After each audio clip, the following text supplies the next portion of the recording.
You may have just been notified that this webinar is being recorded, and I will share a little bit more about that in a moment.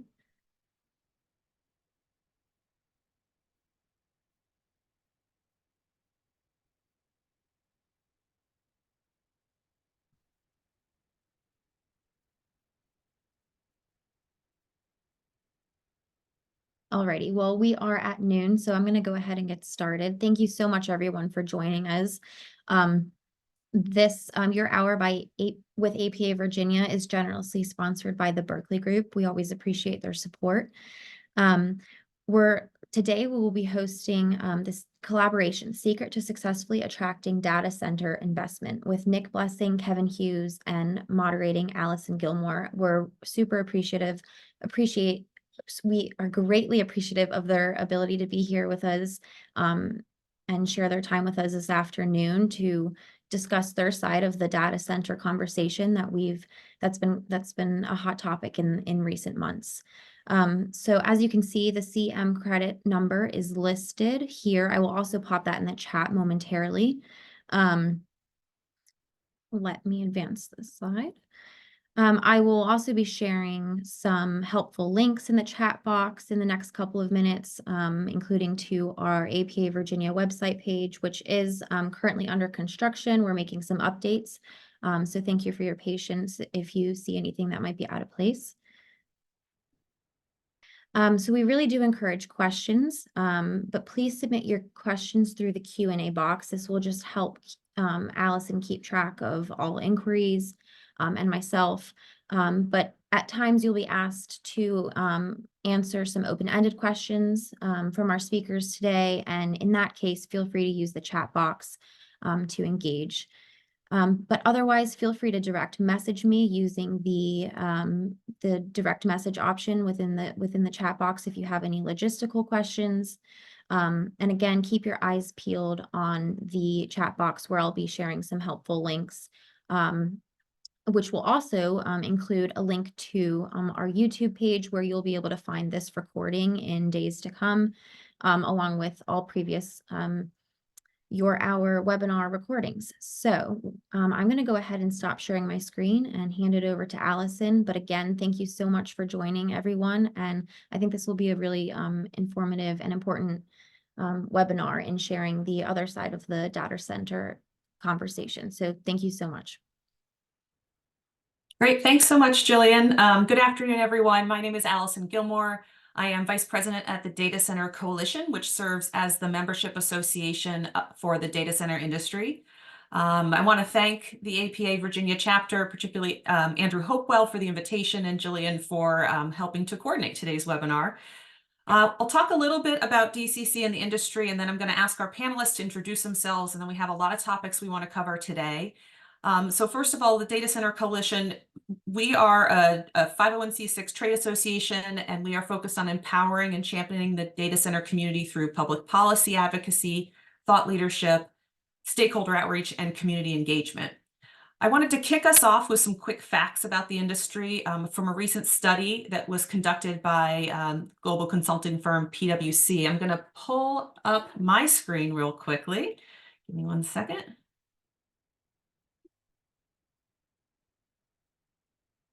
All right. So, real quickly, for the study from PwC, from 2017 to 2021, the U.S. data centers industry's direct employment impact grew by over 17%. In 2021, that was up to a total of about 468,000 directly employed data center employees. That is compared to 2% growth. The 17% is compared to 2% growth across the United States during that same period. So you see a lot of growth in direct employment.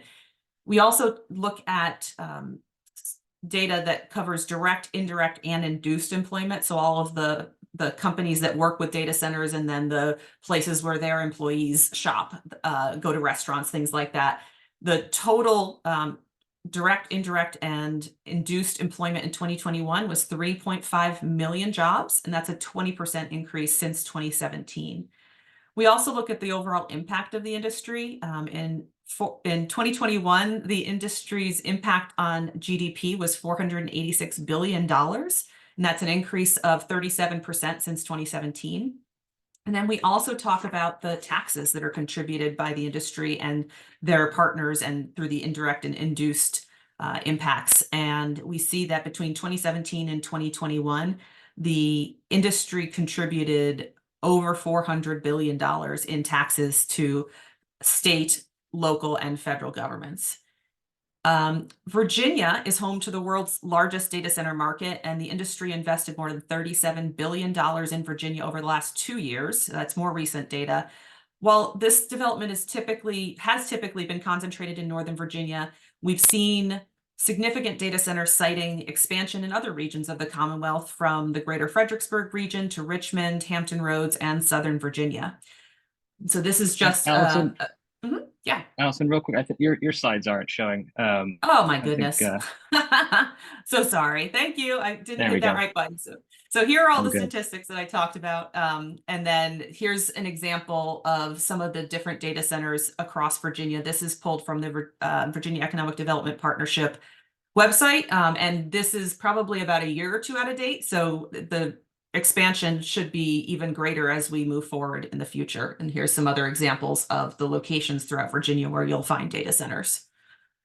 And those are the end of my slides. So I am going to stop sharing. And then I want to now ask each of our two panelists to briefly introduce themselves, their role in their company, and their company's footprint in Virginia. And as Jillian noted, we'll have time at the end for questions. So please feel free to drop them into the Q&A. So with that, Kevin, do you want to kick it off with a brief introduction? Happy to. Thank you, Allison. Thank you, Gillian, and thank you to the APA for having us. And good afternoon, everyone that's attending. My name is Kevin Hughes. I'm the Vice President of Public Affairs for Stack Infrastructure. Stack is a global data center developer that has investments across multiple continents, and we have a significant presence in North America, and particularly in Virginia. We're excited to be in both Prince William County and Loudoun County. We have been investing in developing for about 5 years now in both localities. And you know, for me personally, I'm very excited about that. I grew up in Manassas, so I'm a Virginia native, and I never realized the opportunity that, you know, a career in tech would bring me. You know, prior to this, I worked for Facebook and Meta and data center operations and global public policy, and found my way all the way back home to Northern Virginia and doing data center development in Northern Virginia. So very excited to be here. Thank you for having me.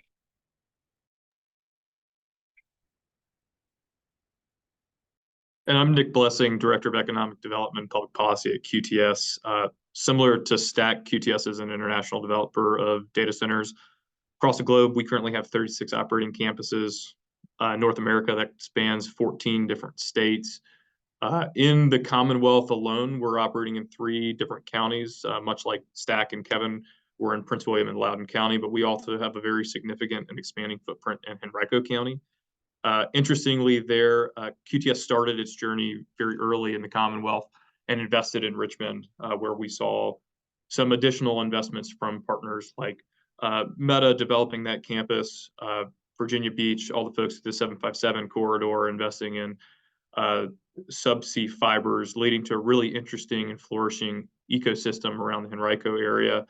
My role with the company, similar to Kevin, is to work across not only industry but community lines to locate, develop, and find partnership opportunities, which is why we're both really excited to be here and talk about that today. I would also share that, similar to Kevin, I too am a Virginia boy, although a little bit further down the 95 corridor. Happy to see some of this development starting to spread down the south side, and have continued to be involved down there with my home community. So looking forward to the conversation and appreciating everybody's attendance. Thanks, Nick and Kevin. And just for those of you who may have noticed a third panelist on our original panel description, Jennifer Reiniger from one of our member companies had an unexpected last-minute conflict, so she apologizes for not being able to join this discussion today.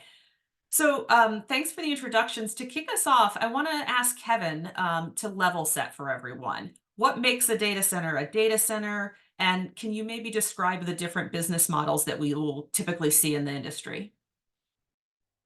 Happy to. So, I think before talking specifically about data centers, I think first it's good to just note the past 20 to 30 years, and what we've seen as the internet has become more ubiquitous across everyone's daily life. Obviously, there are still people around the world that do not have access to the internet, and there are people around the world who have varying levels of access to the internet. But what we've really seen since the onset of broader internet adoption is just a fundamental shift towards almost every aspect of our life has some sort of either direct or indirect benefit or association to use of the internet writ large. Even this talk here today, maybe the Google Maps folks use to get to different locations, maybe the scheduling systems used to find a doctor's appointment, and maybe on the medical side, your doctors use of the internet and technology to help patients, and even to the credit card transactions that were made to get your coffee this morning. It's pretty hard to think of anything that we do today that doesn't touch the internet in some way. And the reason that I say that is because that wasn't always the case. And that is one of the core reasons for why, a little while ago, most people wouldn't have really even heard the term data center and had any association with that these things exist. And now I feel like it's kind of, on everybody's mind in some way. So a data center is the facility where there are computer and network equipment housed that are both transmitting, storing, I guess three things: transmitting, storing, and processing the data for our online experience. We all use different devices, a phone, a laptop, to interact with the internet. But most of what's actually happening from an experience perspective is happening back at a data center. It's remarkable the efficiency and economies of scale when you kind of localize all of that storage and processing to one single area, rather than having everybody in their home or their office have to have the computer infrastructure to store and process all of our daily activities. I mean, we hardly even think about it. It's second nature now, but everything we do is generating or requiring some amount of data. So the data center is the physical location where that data is stored and processed, and then it interconnects with the internet, and that's where it's transmitted. The makeup of a data center to support that activity is very complex when you dive into the details, but at a high level, I think can be broken down fairly simply. You need space. You need a structure that is capable of housing all of this high value equipment. That space needs to be capable of supporting the mechanical requirements of that equipment. When you have your laptop doing a lot of things, it gets a little hot, right? These computers generate heat, and the data center has to be capable of managing the temperature in the space to ensure that the systems don't overheat. So that typically requires either a direct cooling component or some component to release some of the heat from the space and kind of keep a steady state temperature, both the temperature and humidity inside. To have those servers, the computer and network equipment operate require power. And so when you have a high concentration of these components or these devices in one area, their individual power demand may be seemingly small-ish, but collectively it becomes quite large. So you need significant access to power. And, you know, as I think hopefully is understood after my initial description of what these are, that power has to be reliable. The reliability is huge because, you know, you may have a facility in Loudoun County where that one facility is processing 30,000 credit card transactions a second. So a 30-second outage of that facility could mean almost 1 million credit card transactions that that are unable to be processed. You know, the impact of that has ripple effects from not just the facility, but all the way to the consumer experience, to the small business that's like, I'm not processing this transaction, I've lost sales today. It really kind of ripples broadly. So the reliability component is not just the reliability of the utility power that we have, which is very important in the site selection process, but also the availability of on-site backup generating capacity for in the event of a utility outage. You know, you can imagine it's typically already a pretty hard moment if there's a broader utility outage for, you know, a large region. Imagine on top of that, you also now have this other fundamental infrastructure issue where your ability to use, you know, basic services that support health, emergency, et cetera, are now no longer available because of that power outage directly. So you'll see a backup power availability component to every data center, and that's both the actual backup generation, but also the uninterruptible power supply as well that supports the transition from a utility to backup. And then lastly, these are effectively very expensive paperweights if they can't connect to the internet. So a fiber network connection, typically multiple, again, reliability is important, into the facility is the last key component. So space and the management of the temperature in that space, power to power the devices, and network to connect the building. Those are really the core components of the data centers and why we have them today. Thanks, Kevin. So Nick, maybe could you answer, could you share with folks the different types of data centers? So QTS and Stack represent one type, and maybe you can explain how your business model works and also share the other side of the hyperscaler. Sure. Yeah, happy to. When we think about it, there's the divergence really comes down the line. And I think of an analogy like housing, right? Obviously a very different type of development type, but when you think about data centers, I feel like it applies fairly well to those two flavors. The first being, you know, model like a QTS or a Stack is what we refer to as a co-location style data center. Think of this as a multi-tenant design, like an apartment building. We have multiple rooms available, whether it be a 1-bedroom, 2-bedroom, 3-bedroom. We will maintain your air conditioning. We will ensure you have internet. We will change your lights, change your air filters, so on and so forth. Everything inside that apartment, whether it be a 1, 2, or 3-bedroom, is all of your equipment. The same concept applies to the tenants that we have. In our case, tenants can be, much like Kevin alluded to, financial institutions. They can be healthcare agencies. They can be law firms. They can be a mom and pop shop down the street. It could be large, sophisticated technology companies. QTS and Stack as co-location providers provide all of those elements that Kevin described.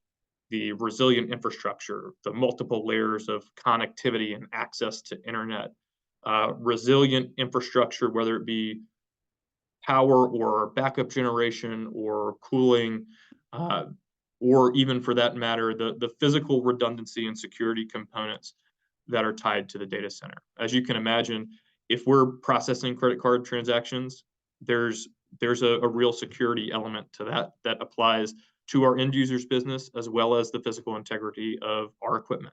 So that first type, that co-location type, would be a QTS or a Stack. Again, think of it like an apartment building. The second being what we would refer to as an enterprise style form of business. That would be, as opposed to QTS or Stack holding a tenant and processing that tenant's workload, it would be a Visa building their own building for the purpose of storing, transmitting, and computing their own credit card transactions. So it would be a single family home in that sense. We know what our product is. We know how it needs to function. We know how we want to design the kitchen. If there's a back porch, if we have 3 bedrooms, we have 4 baths. So that kind of design element is where all of these business models start to stem from. As you can imagine, an enterprise style company may have a much narrower set of criteria for which they can develop and then operate in, which is something we can talk about a little bit further, and I think is very relevant to the planning and best practices phase. Whereas co-location style developments, we designed to catch a broad array of tenants, right? And that has certain implications for the type of infrastructure we look for, the type of designs of those buildings, and how we ultimately draw additional economic development and jobs into certain communities. So those two type of business models, just to reiterate, would be, again, your enterprise, your single family home versus your co-location or your multi-tenant apartment style developments. Allison, I'm happy to jump kind of into the next topic as well, if we'd like. Yeah, we were going to talk about how data centers choose where to site their buildings, and also sort of how to work with planners. So yeah, why don't you keep going, Nick? Sure. Yeah, I will just kind of underpin this with the conversation around demand that Kevin referenced. Some of us have a cell phone, some of us have 2 cell phones. We're all speaking together over the internet. All of those things require compute. When you think about the advent of 5G, how many new internet users are introduced to the platform every single day? That's just a fraction of what's happening here. User-to-user interactions and the data we transmit between one another is just the tip of the iceberg. The way that Kevin mentioned it earlier, I actually really like it. The actual user experience that's taking place in that data center facility is really truly the bulk of what's driving the innovation we see throughout all of our lives, whether it's mobile banking or online healthcare or chat GPT. All of those things are happening in a data center. And again, based on how those programs are intended to operate and what environment, whether it be an enterprise or a co-location style data center, those often tend to select varying sites or locations based on their requirements. So when you're evaluating different localities, different requirements for siting enterprise versus co-location, again, you have to think about how that business model works and operates and how you can overlay all those appropriate factors when looking for a site. For co-location, for example, you may not know who your tenant is when you're looking at a site. You may not know who your tenant is when you're beginning to develop a facility. And for that purpose, you have to ensure that you have a broad enough array of components in that facility so that it is marketable to a law firm and or a healthcare operator and or a technology company, depending on whether you're a multi-tenant or a single tenant type of co-location offering. And conversely, enterprise facilities may know exactly what they want and how they want it. Remember that single family house approach. If you know that you need 3 or 4 carrier providers, fiber connections, as opposed to 8, 9, 10, your available geography all of a sudden is exponentially broader than what it may be if you're trying to cater towards a wider array of tenants. And so that, I think, is where you're seeing an initial entry to the market be an enterprise player, like, for example, a Microsoft in Mecklenburg, and then starting to see co-location style development encouraged around it, since there is a shared gravity around the infrastructure that encourages folks to continue to locate in certain geographies. Kevin, anything you want to add on what goes into siting decisions? Yeah, absolutely. I think Nick put it really, really well. I think when you consider the markets around the country and then you think about Virginia, first looking around the country, I remember I had a mentor who, came from the fiber development world. And he was talking about, the fiber networks built in the 90s and 2000s. That was before the onset of the smartphone, where everybody's doing photos, videos, complex things. But network developers then knew that there was going to be large data demand, so they needed the big pipes. And what they did to kind of help inform their strategy was they were like, what cities have NFL teams? And then they're like, those NFL cities, that's where all the eyeballs are. So we think that that's where data demand is going to be. And so some very large metros, Atlanta, Dallas, LA, Chicago, Manhattan, like obvious for a number of reasons, but also there was a little bit of like, Minneapolis, you saw a lot of network infrastructure come into those spaces, and that's because of where these telecommunication companies thought eyeballs would be down the road, and that actually helped to form some early decision making on why some markets have a lot of kind of digital infrastructure generally and some data centers. But you'll also hear in that list, not all these are large data center markets. Dallas certainly is, Atlanta certainly is, Chicago certainly is. And then you've got Northern Virginia, which, all right, we've got the Washington football team, the Commanders. But there was it was a little less obvious, other than if you knew that there was some core infrastructure deployed in that area from a network perspective very early on to support things like defense and universities, and that helped kind of just put Northern Virginia specifically on the map from a digital infrastructure perspective. And what happened down the line was, as industry started to mature, you started to think of things like reliability. You want something good on the east, you want something good on the west. Virginia started to be Northern Virginia started to be a natural early place to concentrate some infrastructure because of some data center infrastructure because of what was there from a digital infrastructure perspective. But then, Virginia very smartly instituted a state level sales tax incentive to incent further investment in Virginia. And that was leading while other markets had not established those. And you kind of see over the past, 15 to 20 years, Virginia just kept being smart about what it had and what it could offer, and it kept attracting this infrastructure. And that kind of helped create the market that it is today. But I mention all of that because when you think about citing for the two different business models that Nick outlined, one of those is one where it might be considered a little bit more speculative in the sense that you're building with using market intelligence, understanding that it's likely that space will be leased because you have a clear set of market information to show that there's a 1% vacancy rate in Northern Virginia for data center space. Sounds like if I was a home builder, using Nick's analogy, I got a 1% vacancy rate and I got the opportunity to build some homes at a cost where I can make a profit. I might build some homes and expect to sell them or lease them out. But the second for the enterprise development is you have companies that are capable of developing infrastructure finely tuned for their specific needs. They may make some site selection decisions that are very specific to them that I would never make without being asked to go do that with almost like a kind of an agreement in hand. And that's because otherwise I'm just doing guesswork and I'm looking at dirt across the whole country and just hoping I understand where they might want to go.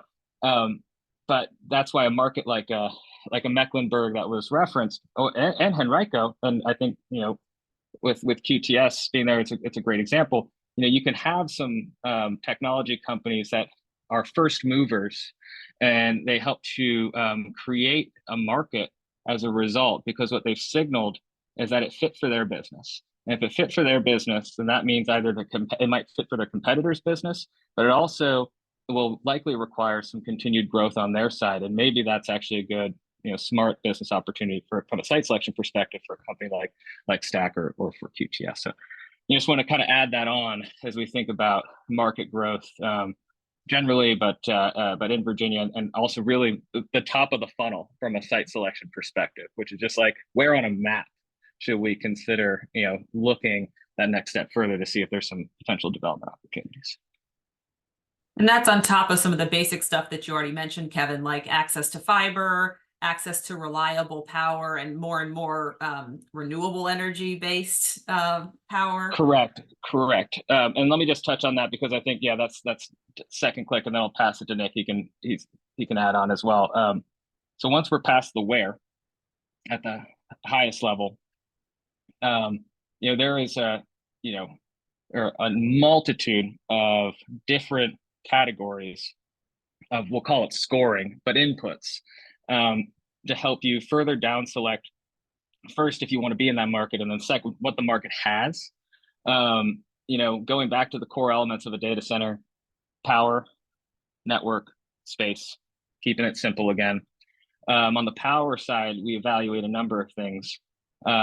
First and foremost, and this is certainly the case for Stack, are not only our investors, which we are driven by as fiduciaries of the capital that we're using to kind of take forward to meet our investors' expectations. Our investors have an extremely high bar for what our development prospects are when it comes to the availability of clean energy. We have to be able to meet and maintain our renewable energy commitments as a company, because our investors expect that. Which for Stack, we have a commitment to 100% renewable energy. And today, we procure 100% renewable energy for all of Stack's operations. But we can't compromise on that. And so we have to continue to have that available in a market for us when we go to invest. We also have to make sure that there's a pricing component. It is the cost of energy in a market is incredibly important for our determination of if we want to invest in the market. And then the availability and reliability of that power is key as well. So let's mark those as 3 on the power component side. So renewable energy, and I'm going to broaden that a little bit. I'm going to say decarbonized or clean energy, because we want to facilitate particularly hitting our decarbonization goals, but we focus on renewable energy primarily. Cost, and then availability and reliability. So power, and then network. Network is a significant component of this. You think the I-95 corridor, there's a lot of fiber network along that. I just want to give a little context to network because it's a little bit confusing, I think. We're not talking a mobile network, right? We're talking a physical fixed line. And when we think about it, you think massive data, massive building. These have to be huge. Data is transmitted over strands of glass that are almost as fine as hair. So we're talking lines of conduit that are maybe so thick. Y'all are planners, you know this stuff. But maybe that has multiple conduit laying across a diverse network path that doesn't overlap with another one, by the way, because it would really be the worst if you're like, I got 2 lines into my space, but then they share the same crossover somewhere and a backhoe cuts both at the same time. Great redundancy approach, great reliability approach. But so amount of network, where it is, and the diversity of it are huge components. Virginia has both a large concentration of terrestrial fiber, but also is a very important geography for subsea cables, which a lot of us don't think about it every day, but societies have been laying cable across the ocean since the telegram. So there's copper between Europe and the East Coast going into Manhattan. That's like 100 years old. Well, we do the same thing for networks today. You have these subsea cables that connect along the East Coast, and they connect to Europe. They connect to Central and South America. And then you've got some on the West Coast as well, going west. But that's actually a strategic advantage as well, because your ability to interconnect globally can be very important. So those are some things. And then lastly, I'll just say, from a site selection perspective, land. So that's a space piece. You want to find the right property. In a lot of ways, we're still a little bit of a young industry, but we're growing leaps and bounds because the world is moving very fast and technology is growing leaps and bounds. And from a stack perspective, we focus for site selection. We used to just think about, primarily about where's the right kind of commercial industrial development, what's available, pricing, et cetera, all those other components. One of the most significant components to how we do site selection today is we know where we want to go, we know what we need, but we also understand that we need to find the right spot in the local areas that match what localities are looking for. And so from a planner's perspective, this is really important to us, which is we start our conversations now not just with bought some land, we want to build this, how do we get there? Instead, we start with, we want to be in this market, where in this market makes sense. And we have conversations with localities, communities, partners, utilities, et cetera, trying to help answer those questions to further kind of down select if we even want to purchase a property. So, finding that right space is important, and the land requirements are getting larger. You can still do a lot of urban infill on smaller parcels of land. That's still incredibly important and necessary. But as technology grows and scales, we're seeing larger and larger needs for larger tracts of land to support larger concentrations of development. Thanks, Kevin. So Nick, maybe you could drill down a little bit on how companies like yours work directly with planners when you're getting to that, what is the locality level of your decision-making for siting?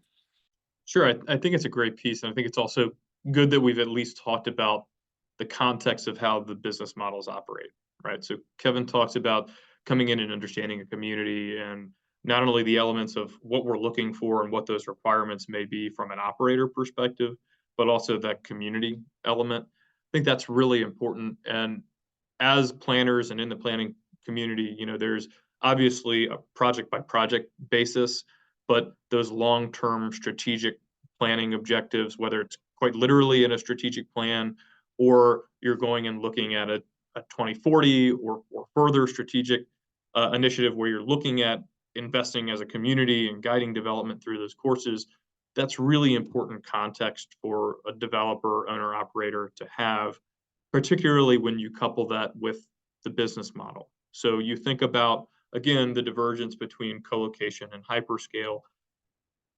While we know what we're intending to build and how that may come to fruition, the requirements may modify to some degree slightly based on whether it's a credit card processing center or it's a healthcare center or we're supporting big tech.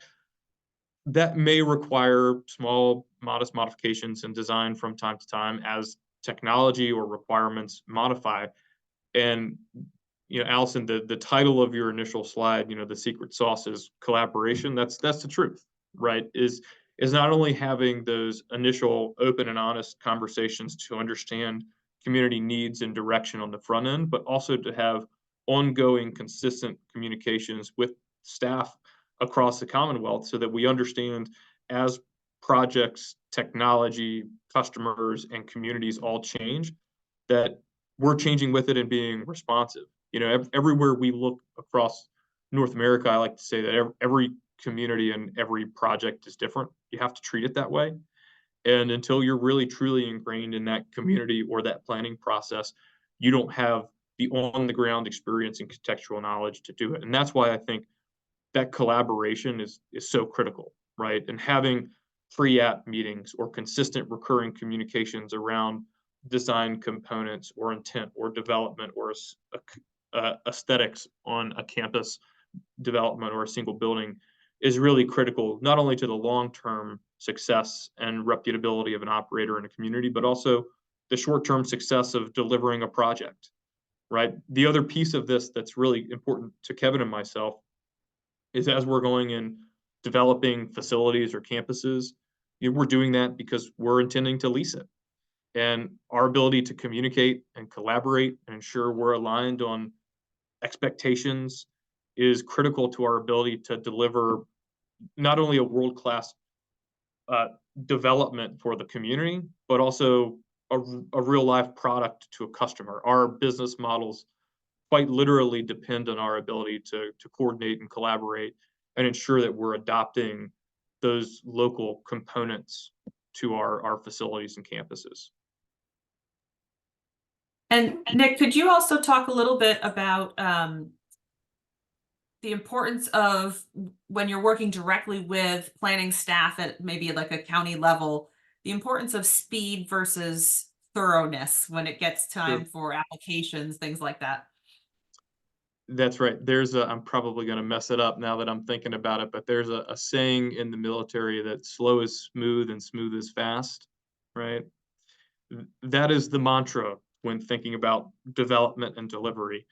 We can sit down and say, hey, you know what, I'm going to commit to giving you responses on all your submissions within 5 business days. Well, that does me absolutely no good if I get responses every 5 business days, but we're finding new issues and old applications. That piece of it is really more of an art than a science, right? I think that's why understanding one another, expectations, goals, personalities, right, processes is so important, because sometimes fewer meetings is better, sometimes more meetings is better. And the rate at which you proceed through the process certainly is very dependent, but we've had a great degree of success with the localities where we operate. And I would say, in Virginia, again, QTS operates in Loudoun, Prince William, and Henrico counties. All those respective jurisdictions have done a phenomenal job of communicating with us and also being equally as thorough as we process applications or modifications to design, so that we're doing it once and not doing it over. And that slow and smooth piece of it is not only important for the expectations and the communication, but we've seen it quite literally translate into greater speed to market. And so that's where, at least in my experience, I have seen that a rush approach is not necessarily the fastest or most thorough when you're striving to deliver such an intricate product into a market. Thanks, Nick. And Kevin, if you wanted to elaborate, I also love for you to talk a little bit about how you work with localities on expectations around infrastructure and the types of investments that the data centers will often collaborate with the localities on those infrastructure needs. Absolutely. So, a couple of things. First, and just also a little bit of background. I serve on a local economic development authority in Fredericksburg, and so often for me, I guide staff towards initial conversations with, in addition to planning departments, also economic development authorities, and then maybe the locality's kind of staffed economic development office, to start having very early conversations around, paint a picture, what we're looking to do. And that's me communicating what we're looking to do, but then also paint a picture back to me of what the locality is trying to achieve. It could be through its strategic plan, through specific policy objectives, through community feedback. Because really the way that I want to start that conversation is,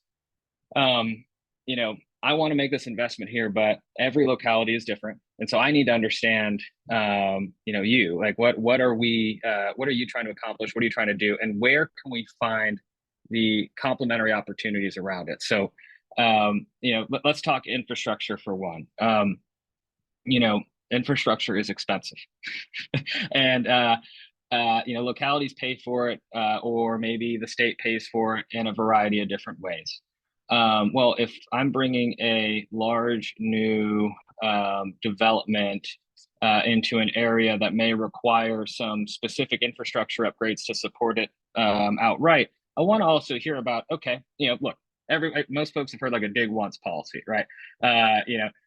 It's far less efficient if you're going to dig 2 trenches next to each other to put some utility infrastructure than if you could have a conversation up front, which is like, can we dig one, because this can be shared. That's kind of my philosophy on our approach to a conversation is, if we're about to do something that requires an infrastructure upgrade for this project, what else is trying to be accomplished here? Let's talk about that. It's not like money is limitless, right? So cost is always a factor, but I think it's best to have that conversation up front because maybe we can identify some really cool partnerships and collaborations that help achieve the locality's strategic goals and maybe pull some of those in where it's like, you're plotting it out for 20, 30 years from now because you're thinking of organic population growth, tax revenues to fund it, et cetera. And it's like, well, hey, maybe my facility is one that's going to be planned to not be a direct air cooled facility, so I'm going to have some water infrastructure requirements. Okay, rather than just thinking about what's available for my type of water use. Are there upgrades that need to happen to water infrastructure in the locality around that could then also be complementary to the locality's planned upgrades for that water infrastructure down the road?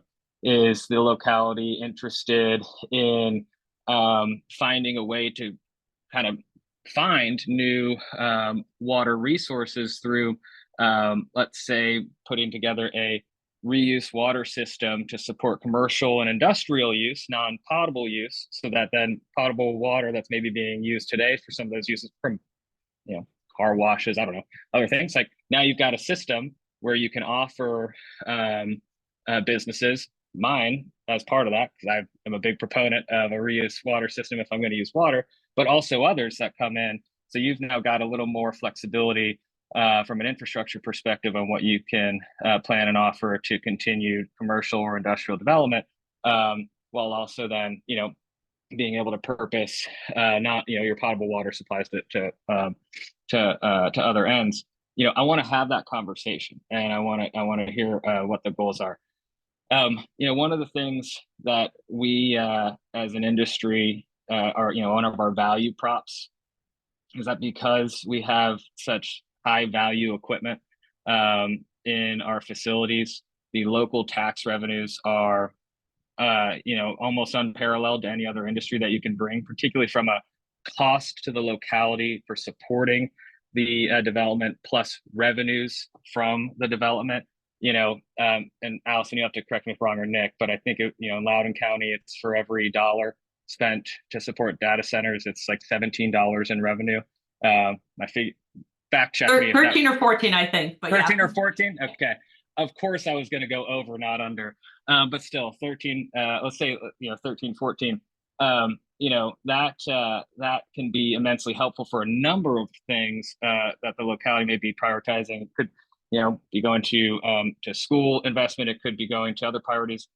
But one thing we like to talk about as well is, like, what I've often found that we often find ourselves talking to parks and trails because I've got a development in Prince William County where effectively there's a trail system that that they have planned out for years to come, but there are some sections that can't really be connected because the properties in between are privately held. Turns out I might be in an acquisition position to actually be the owner of those properties that are kind of connected between the trails. I can go have that conversation and talk about, as I think about my planned development, can I talk to you all about how we partner to maybe connect those trails between the two? Otherwise, you're going to never be able to do it and you're going to have to build around it, or we've got a great opportunity to bring a trail in.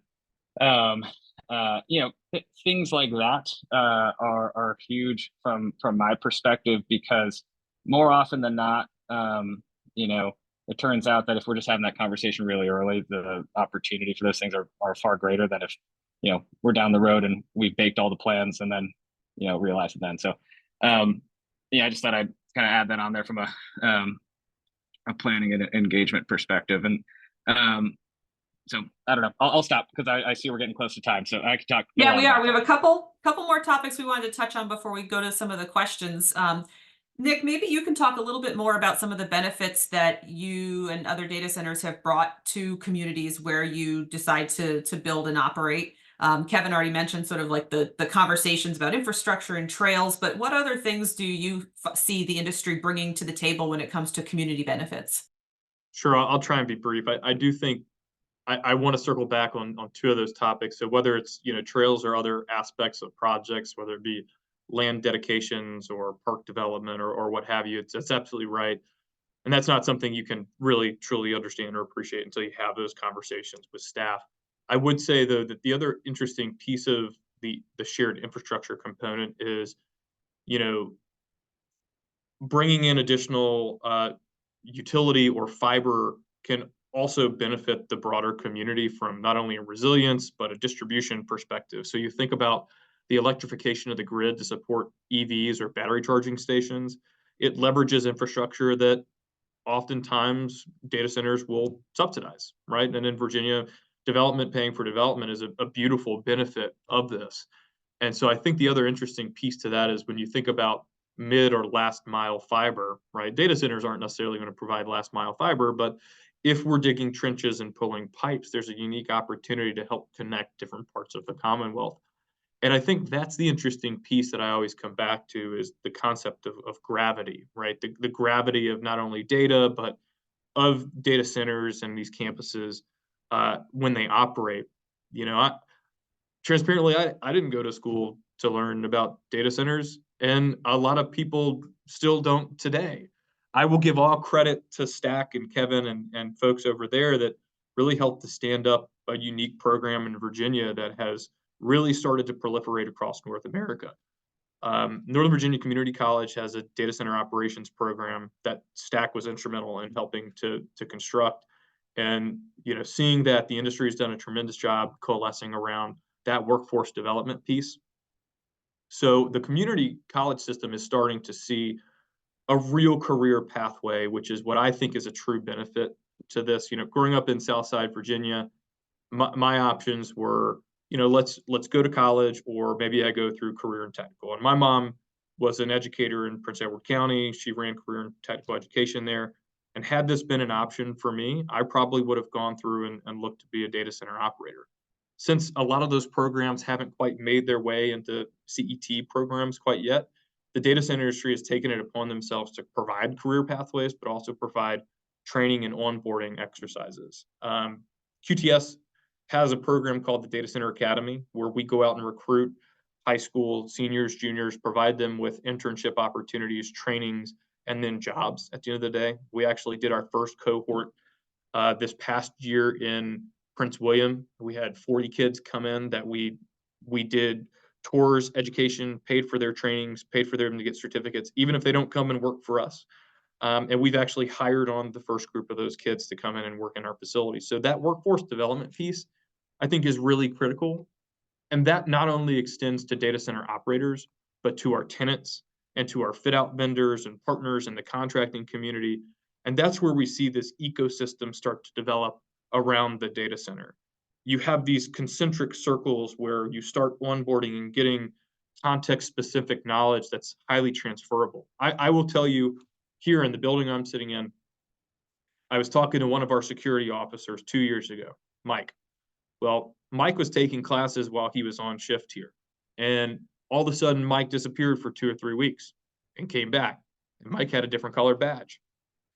Mike had gone through the data center operators program and the community college system, has gone from an hourly wage job to an operator job, where now he's on the other side of the building, not doing security, but doing operations for the technology, and has developed a clear path to the next steps of his career, which is a unique opportunity you see in the data center world, because he goes from working for an operator to a client. And that's not something that I have seen personally in a lot of other industries. Other benefits to the community, obviously, you know, there's that really interesting investment piece, the tax revenue piece. But data centers, and I know in particular QTS has a culture of service, whether it's volunteerism or charitable giving. And you see those employees really strive to try and give back to the community and create developments and cultures that people can be proud of. I don't know, Kevin, anything else to add to that? I know I kind of want to keep an eye on the clock because I know we're running short. We've got a few more topics. No, nothing more to add. I just think that is spot on. And you know, and I think QTS, similar to Stack, there's just a tremendous overlap from a workforce perspective between former military and data center operations. You know, kind of helmets to hard hats type of stuff. I mean, what you learn in the military is a phenomenal experience and skill set that just applies really well to critical operations of facilities that need to never go down. And I know QTS is huge on that, and Stack is as well. One thing I was gonna offer real quick, Allison. I know we've got a bit of a couple more items, but I think we've got 5 minutes left. I wouldn't mind. I was looking at these questions in the chat, not to call an audible on you, but I could lighten No, wrap I some was of just these. going to say we haven't gotten a chance to really talk about sustainability yet, but some of the questions in the Q&A kind of relate to that. Energy, water use, things like that. Do you want to touch on a couple of those, Kevin? Because I think we'll knock out a few of those questions in the Q&A. I was gonna, just hit real fast, Nick, jump on where I miss. So first one, I'm going back to 1204 from Alex Long around requirements that jurisdictions must rebate a portion of tax revenues. I'll just say is typically specific to a jurisdiction and specific to either a program they've created or a deal that they've negotiated. As far as I understand, that's not a requirement in every locality. And there's a variety of different economic development tools and mechanisms to support those types of incentives to attract investment. Advances in AI, our AI models physically run on equipment and data centers. Yes, so data center infrastructure, particularly the servers and networks inside, support the pretty much all aspects of AI products, other than kind of the user facing kind of front end development work that might be hosted on a device. So yes, data centers are essential to AI and AI products.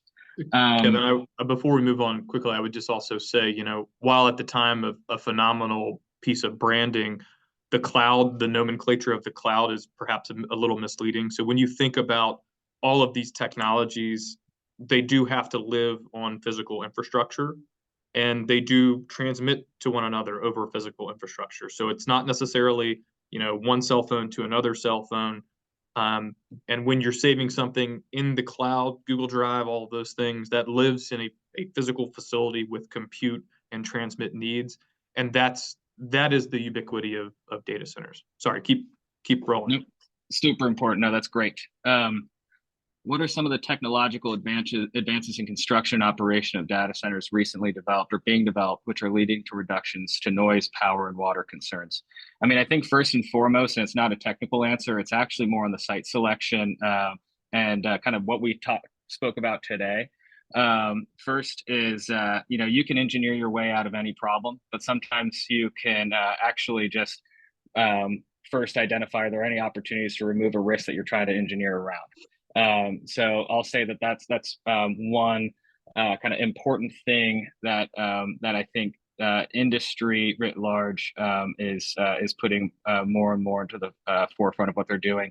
And then even once you're at a site selection moment, all the tremendous work. What direction are your buildings facing? It's really hard to rotate a building. By the way, you can rotate. I've seen like a video of a hotel being rotated like 90 degrees in Manhattan. That's like 100 years old. Like you can't do that. But if you can rotate a facility so any noise emitting kind of portion of it is maybe facing inwards or facing at a long distance, or not towards any direction where you might have some kind of receivers of that noise. That's one thing that you can do. So actually layout is huge. And then from a technology perspective, you're often looking at a number of trade-offs, particularly when you're thinking about power and water. As an industry, we are, from a business perspective, incented to be as efficient as possible for any resource that we use, because our highest expenses are typically around, utility, so power or water if a facility is using water. There are facilities that are waterless. I know our basis of design is waterless. Nick, you can chime in on that from a QTS perspective as well. But we also build data centers that will use water to cool, because that is actually typically more energy efficient. And so maybe we're being more considerate of power demands in that instance. I would also add that that's absolutely right. We are incentivized from a business perspective to do that. And in addition, our customers demand it. I would say that the advancement in those technologies has been around the efficiency, but also the conservation of those resources. Just like we're stewards of capital and communities, we are of our resources as well, and the resources those communities possess. So if you do leverage water, which there has been a shift in the industry to move away from water, unless there are specific technical requirements for it, what you've seen is a shift away from legacy models towards newer models that are closed loop, recycled water that use considerably less quantity and can be maintained over 10, 15, 20 years without adding volume to that load. So it doesn't remove from or add to any other water sources so that they can effectively operate as an island among themselves. I think those are certain things that we're starting to see emerge and evolve from an actual operational perspective on it. Perfect. Couple more quick ones. Proximity. It sounds like data centers must have locational proximity to its clients and users. Is that correct? Largely, yes. Proximity is important. There are some scenarios where proximity may not be as important, but I would say primarily yes. National security standpoint, data centers are vulnerable target, both cyber as well as physical. Are there any planning considerations for this? Yes, there are tremendous planning considerations for this. Look, I live in Virginia. Anybody living in the Mid-Atlantic knows that there are a number of strategic security assets throughout the area. And so, from a data center development perspective, look, just real quick sidebar, from a cybersecurity attack, you're going to probably do it from behind your laptop, 7,000 miles away in a country without extradition, versus trying to come into like a data center to find something in a row of servers that aren't labeled to try to get to something. But we absolutely, as an industry, prioritize our responsibility on the security side. We touched on water. Seismic activity, absolutely a consideration, but typically on the design side and risk area. But that's a good example we build in the Bay Area. I think, Nick, are you all in the Bay Area? We are. As well? Yep. Yep. So, all right. Seismic activity is pretty common there. So a lot of that comes down to design. I want to hit rooftop solar. One of the main things on this that I think is really important is from a design perspective, a lot of the space on our rooftops is actually used for it could be our compressors or kind of cooling components, mechanical components. And so there really isn't much space on the roof left for solar. But you'll see a variety of developers who implement some solar on site to help with kind of localized power needs. But the reality is that you're not going to be able to serve data centers demands with localized solar. Nick, do you want to talk about that one at all? Or? Yeah, it is possible, right? But again, when you think about the finite nature of space, it can either be equipment or it could be solar.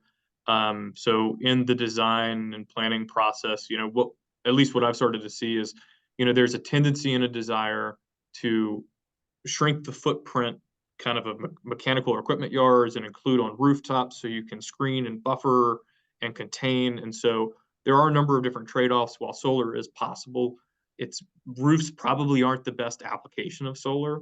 I've actually started having discussions around, what does it look like from a parking lot perspective if you were to put solar covering or parking, and then you're not actually adding any additional impermeable surfaces and so on and so forth. So it's a very interesting point. The only piece of advice I would have is if we get stuck on thinking about solar on the rooftop, we miss out on other really unique applications, either for rooftop or for solar. So having that flexibility around the topic, I think, is important. Are we good to continue to do a couple more? I know we're running over. Yeah, Jillian, do you want us to wrap? No, I mean, I'm okay to stay, and I know some folks probably had to drop off, but if they're still here, that you're welcome to continue for a minute or two. No problem. Cool. I'm gonna say we cut it at the last question from Harrison.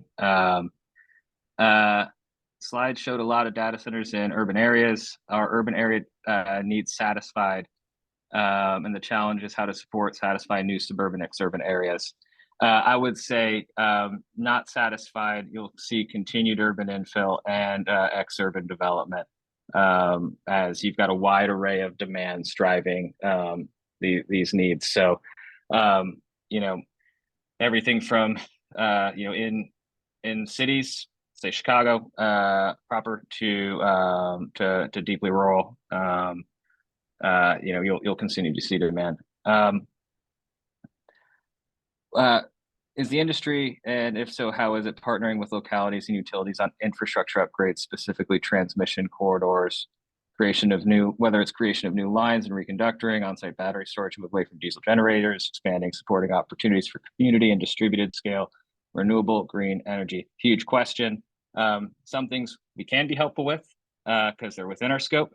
You know, it's important to remember we're customers with expectations. And the utilities work to meet those expectations.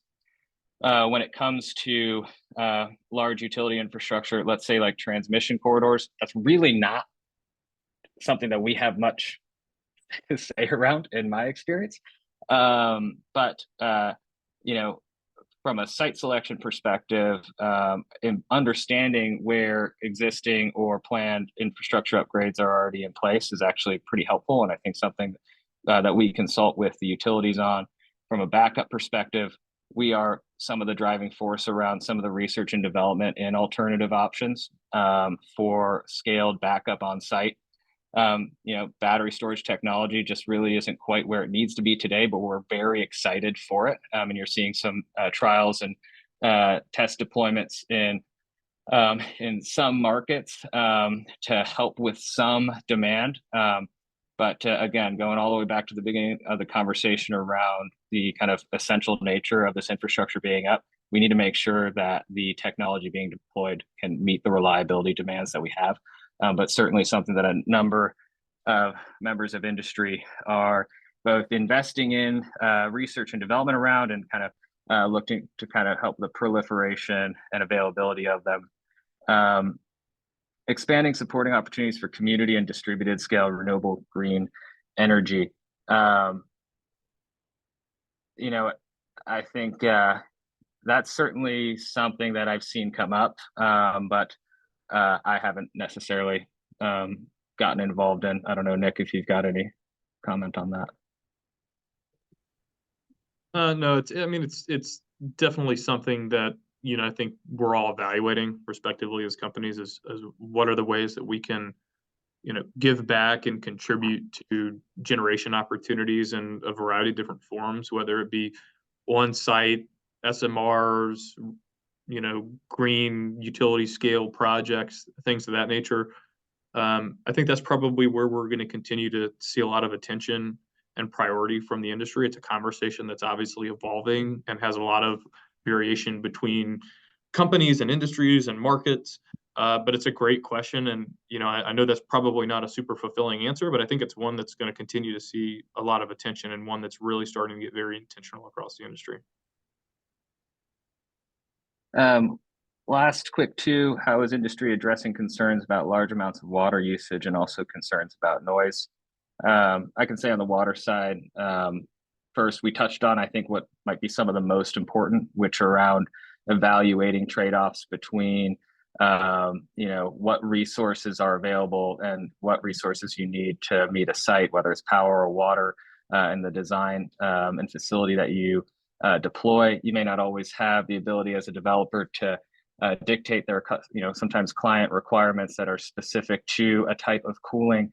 And that's why I think there's just such a huge opportunity for continued conversations around, you know, reuse or recycled water, where we're able to put treated wastewater to use for commercial or industrial purpose.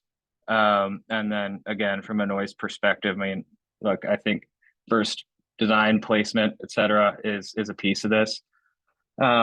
You know, and I think one thing that a lot of industry is doing today, I know I've seen examples of QTS doing it, I know Stack is doing it, is you know, prior to development, sound studies, and in some instances, modeling to better understand what the potential sound profile could be for a site. So we know that up front.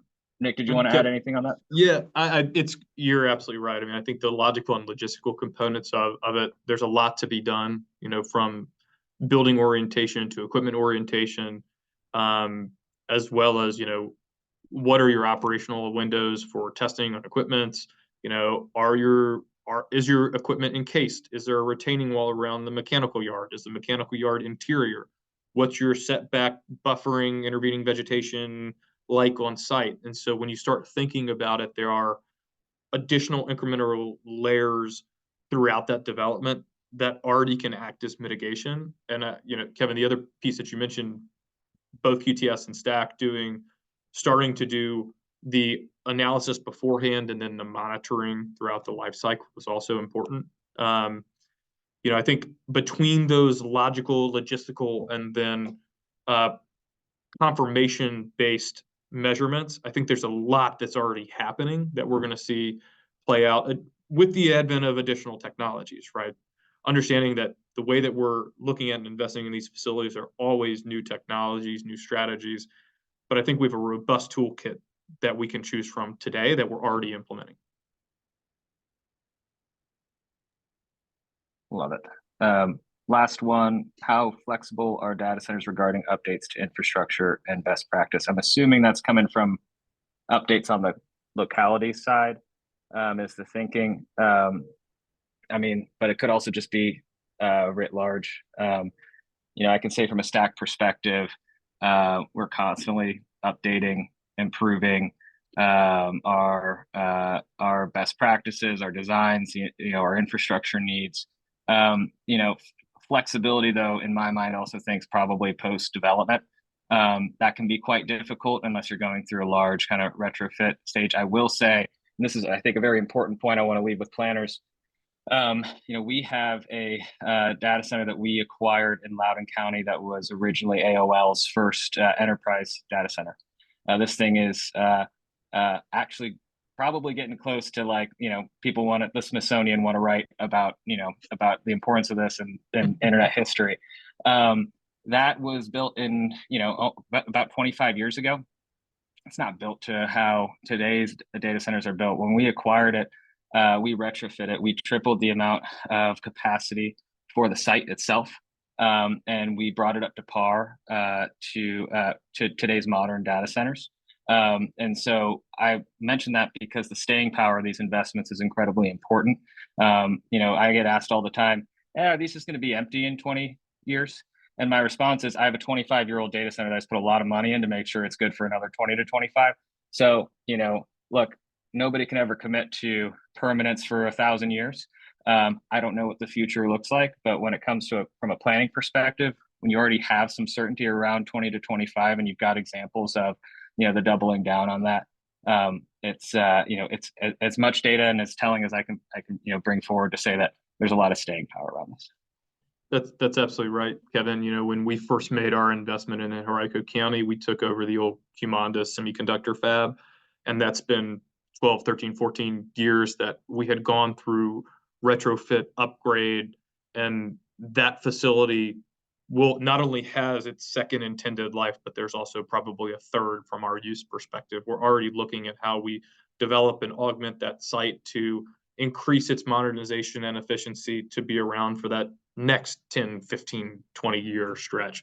So that's absolutely right. I mean, I think, the infrastructure itself is what we usually receive the questions around. But when you think about your life, the ubiquity of everything we use, I mean, we went from, texting on SMS to now we FaceTime. I think that's probably my wife's favored form of communication, and what that happens to be next, I don't know, but the data, the transmission, the compute is certainly going to continue to grow, and so will the need for its storage, processing, and transmission, right?